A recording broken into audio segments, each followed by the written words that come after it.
Psychedelics are a mystery to us. We simply do not know what they are or what they do. I'm going to talk about a couple of the naturally occurring ones. By these, I mean psilocybin mushrooms and DMT. There are many more, but these are the most common of the naturally occurring. Yes, marijuana is technically a psychedelic, but mostly the experience is radically less profound than that of DMT or shrooms. DMT is the big one. This chemical, called dimethyltryptamine, is virtually everywhere in nature, and is the single most potent psychoactive compound that we know of. It occurs in all aspects and life forms of the natural world. It is also suggested that DMT is the chemical that is released in your brain whilst you sleep to give you the hallucinations that we call dreams. Dreams are tailored visions or hallucinations that our brains create to work through things we experience in our daily lives. They can communicate radically important messages to you. However, the messages are often layered and hidden within the events that unfold in these visions. Dream reading is a psychological means by which you can attempt to extrapolate the meaning behind these visions. I would highly recommend learning how to do this in an effective way, as it can be very enlightening. I have linked a video below that can help you to understand and learn how this concept works. As humans, we believe that everything we experience with our senses is all that there is to reality. However, all of our senses are merely a byproduct of our evolution. All of your senses exist because at one point or another you needed them to survive, but they do not allow us to perceive true reality. To put this in perspective, we can only see 0.0035% of the electromagnetic spectrum. This is truly humbling to know. Every colour and shade that we can perceive is within this tiny percentage, and we can see millions of colours and shades. To think that what we can see, hear and feel is what reality is ludicrous. Psychedelics seem to lift the veil of what we are led to believe is reality and show us that there is so much more going on that we would not care to imagine in the day-to-day. They pull our entire consciousness into the moment in which we exist and allow us to perceive it in a more truer form of what it is. DMT has been named the spirit molecule. People that smoke this substance seem to get transported out of their bodies and go on a journey through the universe. Commonly they report meeting entities and communicating with spirits. This has thus created the concept of the spirit realm. This is a part of reality that you can connect to in these psychedelic experiences that cannot be perceived normally. It is my belief that this spirit realm is the collective unconscious, described by Carl Jung. It seems to me that this place has been referred to by many people and cultures in different ways. Some would call it the land or realm of the dead, heaven, or the place in between life and death, the afterlife. To me, these places are all the same thing, described in different ways. I think it is the realm of consciousness, a place where the knowledge, experience, and consciousness of all things resides, and a place that we can enter when we take psychedelics. I like to think of this place as a swimming pool. You can take LSD or magic mushrooms and sit on the edge of the pool with your feet in the water. You can smoke weed and look at the pool through a window, or you can take DMT and cannonball in. If you are sitting with just your feet in the pool, you will remain fairly connected to reality, and this is why on mushroom trips you are taught big lessons about yourself, because you are still connected to your psyche. If you dive in, however, you have no choice but to be overcome by the experience, so much so that you are extremely far removed from reality and your psyche. This is why people will actually say they prefer DMT to shrooms, as when you take magic mushrooms, your psyche communicates brutal and important lessons to you, and it can be very intense and overwhelming, possibly leading to a negative experience. However, if you take DMT, you are less connected to your psyche, and the lessons seem trivial and less important, as you are overcome with love and terrifying beauty. There are many paths to the spiritual and psychedelic place we have called the spirit realm, but there is only one place. DMT is by far the single most transformative compound that we know of. However, it cannot be consumed. Yes, there are various kinds of DMT that you can consume, but I'm talking about the most common variant that is usually smoked. Because it is in almost everything, including your body, your stomach has developed in such a way that it cannot process DMT. More to the point, your stomach produces an enzyme that disables the DMT's psychoactive properties. Otherwise, we would be tripping every time we consumed it, and being everywhere, that would not be constructive to a being born to survive. That said, you can drink the ayahuasca tea. This is a tea made of a mix of plants that contain high levels of DMT, and better yet, a chemical that stops the enzyme in your stomach from countering the DMT. The experience from consuming the ayahuasca tea is reported as being the most spiritually significant experience we can have. Through this experience, people seem to be reborn in a new light of themselves. It is believed that you receive a large dose of DMT from the pineal gland in your brain upon death. If this is found to be true, it would suggest that this very experience is designed to elevate your consciousness as you go from the world, almost as if you are transported into the spirit realm just as you die. It would also explain the many spiritual experiences people have in near-death experiences. I would even go as far as to say that the time dilation experienced in this final trip would cause you to perceive these experiences as much longer than they would seem to people around you, as if upon death you arrive at the centre of the torus field or singularity that is your life, and the closer you get to that point, the slower time is perceived until it is eternal. And in this eternity, you exist within the spirit realm, or the collective unconscious, heaven if you would. This would make so much sense, and would connect a few of the things I have been discussing in this series. You could argue, however, that our bodies are not designed to process DMT through consumption, and that it is not natural to take DMT, as you would have to smoke it or inhale it in a vapour. The DMT we can take is a compound that must be extracted in some way, so you could argue that it is not natural to take it in this form. This begs the question, are there any forms of DMT that we can experience through consumption without the need to counter the chemical in our stomach? If so, and there is a way to get a similar experience from consuming something in its raw form, then it would suggest that it is something designed for us to consume. Otherwise, what would be the point for it to exist?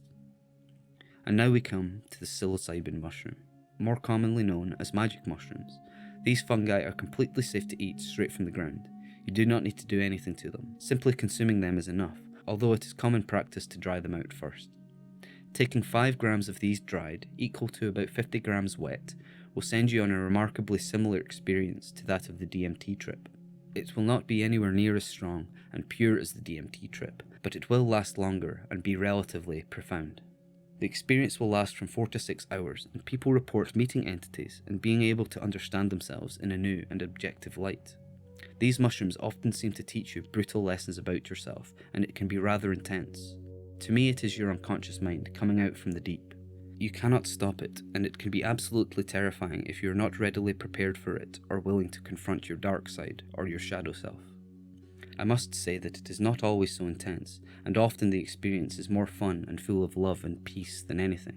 But if you take these more than a few times, then at some point you will be forced to confront your darkness. The compounds found in these mushrooms are psilocybin and psilocin. When these compounds bond with or replace the serotonin in your brain, they stimulate neurogenesis, as well as breaking down your normal perception of reality. Neurogenesis is a process that stimulates the growth and strengthening of the connections in your brain. So it would seem that these compounds are remarkable for maintaining a healthy brain, and it is widely regarded that these compounds are an incredible preventative for dementia and Alzheimer's. The molecular structure of the psychedelic compounds in these mushrooms are virtually exactly the same as DMT. In fact, they are a form of DMT. The difference is that they do not have the part that tells them to be shut off by the enzyme in your stomach.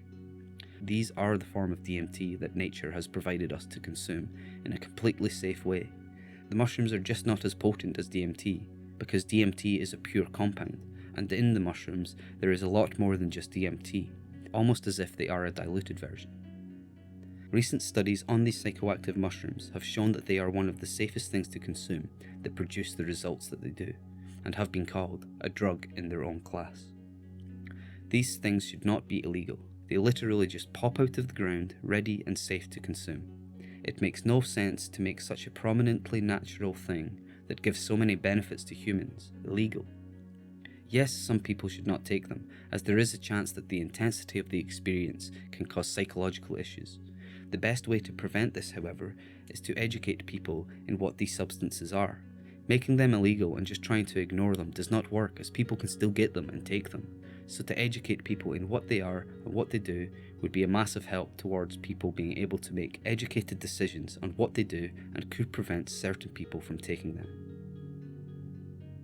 The war on drugs is not as it seems. If it is what they say, then it will never be over, because nature will always provide psychedelic plants and fungi for us to consume. The very fact that these things exist and are safe proves that they are there for us to experience. It is our birthright to experience all things.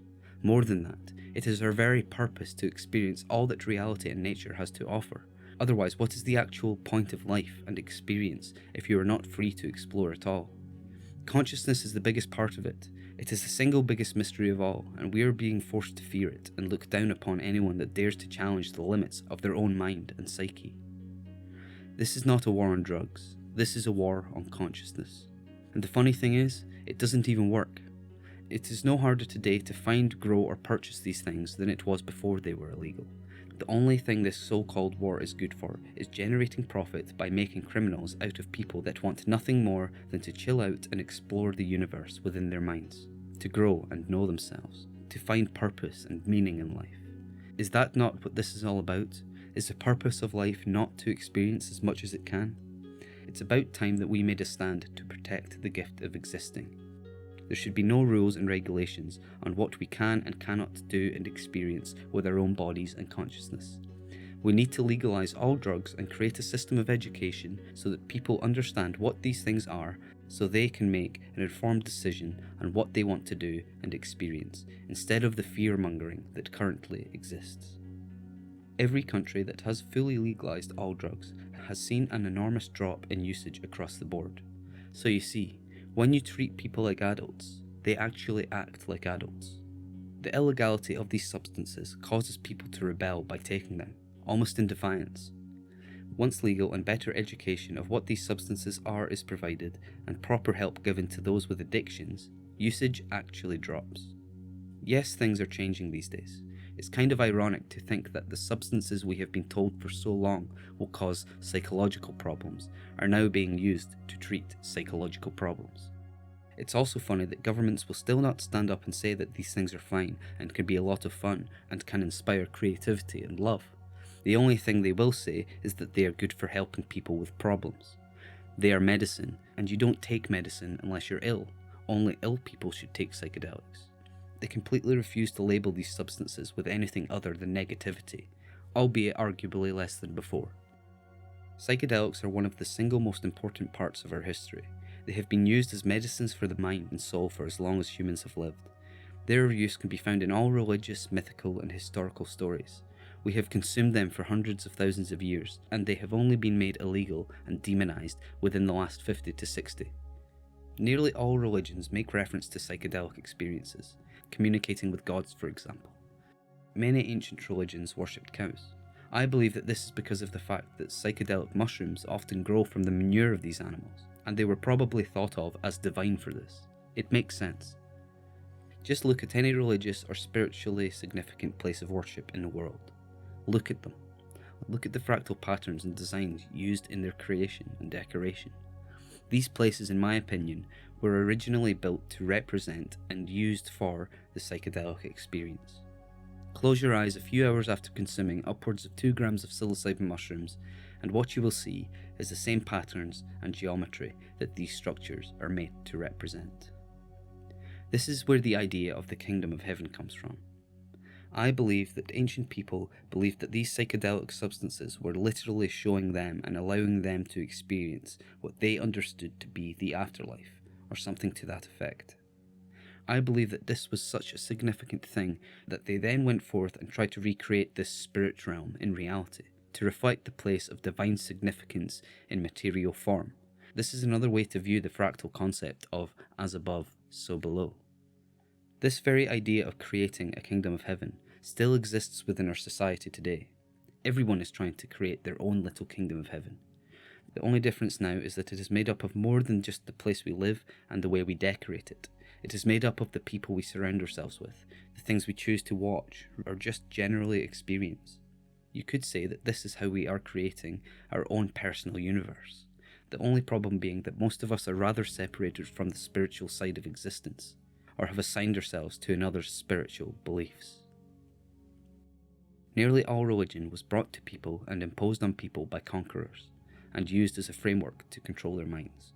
My main point here is that if you are a child of God, and God is part of you, then in your imagination, God is supposed to look like you.